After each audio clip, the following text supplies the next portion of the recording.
Fazil. Di sini saya bersama responden satu. Boleh memperkenalkan diri dulu nggak secara lengkap?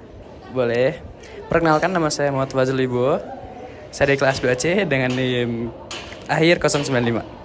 Oke, jadi gini Zil, kita kan ada tugas kelompok nih, kognitif. Itu tuh kita tuh tentang problem solving. Nah, aku mau nanya beberapa hal sama kamu, boleh?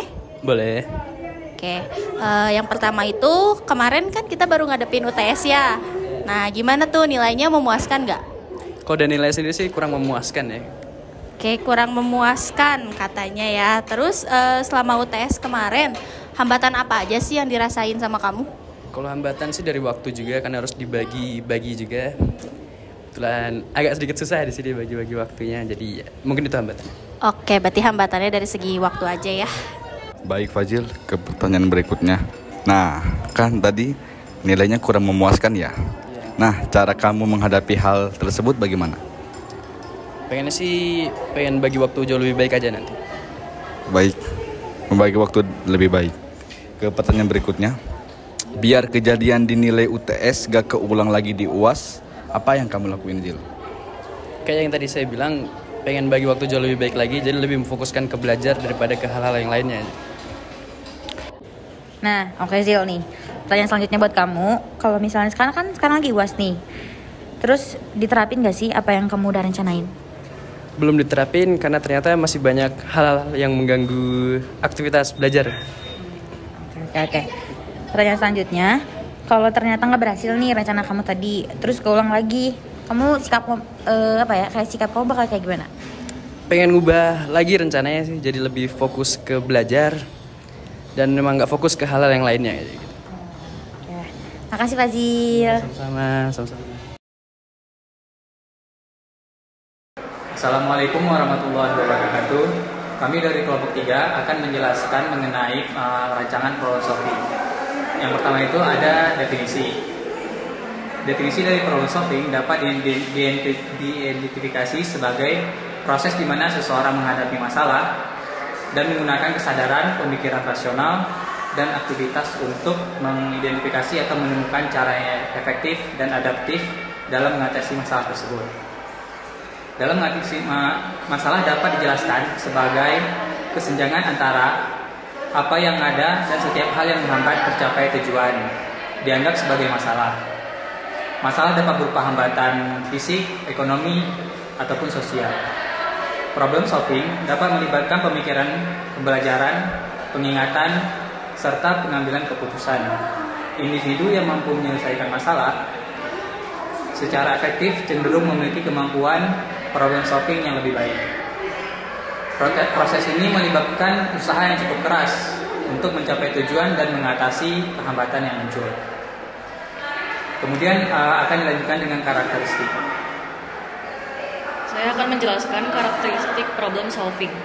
Menjelaskan karakteristik individu dengan problem solving yang efektif. Yang pertama ada memiliki kontrol internal yang baik. Yang kedua membuat sedikit atribusi untuk menyalahkan diri sendiri. Yang ketiga memiliki konsep diri yang positif dan berpikir secara rasional. Kemudian menikmati proses berpikir dan aktivitas kognitif lainnya. Kemudian terkait dengan banyak kebiasaan belajar dan sikap yang adaptif. Kemudian memiliki kepercayaan diri dalam mengambil keputusan. Kemudian memiliki harapan yang tinggi dan tujuan yang jelas. Karakteristik individu dengan problem solving yang efektif dikemukakan oleh Johnson pada tahun 2005 sebagai berikut. Yang pertama, kesadaran dan kepekaan terhadap masalah interpersonal. Yang kedua, mampu untuk menggeneralisasikan situasi. Selanjutnya ada tahapan dari problem solving. Itu yang pertama kita itu harus membuat pertanyaan dulu. Selanjutnya kita mengobservasi dan kita observasinya melewati wawancara. Selanjutnya orang yang diwawancara atau responden memberikan jawaban yang telah diajukan, dan yang terakhir kami membuat kesimpulan. Lalu tahapan percobaan yang akan kami lakukan yaitu melalui observasi wawancara. Ada beberapa pertanyaan yang kami ajukan kepada responden yang akan disebutkan oleh rekan saya Sabrina. Pertanyaan yang pertama adalah bagaimana perasaan Anda menghadapi UTS kemarin? Apakah nilainya sudah memuaskan? Pertanyaan kedua, selama UTS kemarin, hambatan apa saja yang dirasakan? Pertanyaan ketiga, berdasarkan jawaban tadi, menurut Anda nilainya kurang memuaskan. Bagaimana cara menghadapi hal tersebut? Pertanyaan keempat, agar kejadian di nilai UTS tidak terulang kembali, apa yang Anda lakukan? Pertanyaan kelima, ketika UAS saat ini, apakah diterapkan rencana yang sudah dibentuk? Pertanyaan keenam, jika tidak berhasil dan terulang kembali, apa yang akan kamu lakukan?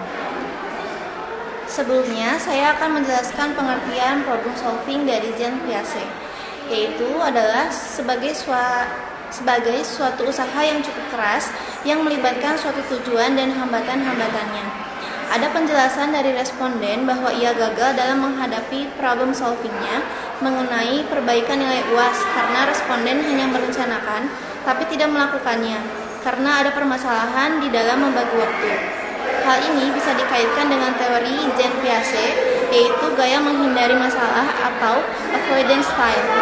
Aspek ini merefleksikan kurangnya keinginan memecahkan masalah, ditandai dengan adanya prokrastinasi atau penundaan, pasif atau tidak bertindak, dan ketergantungan.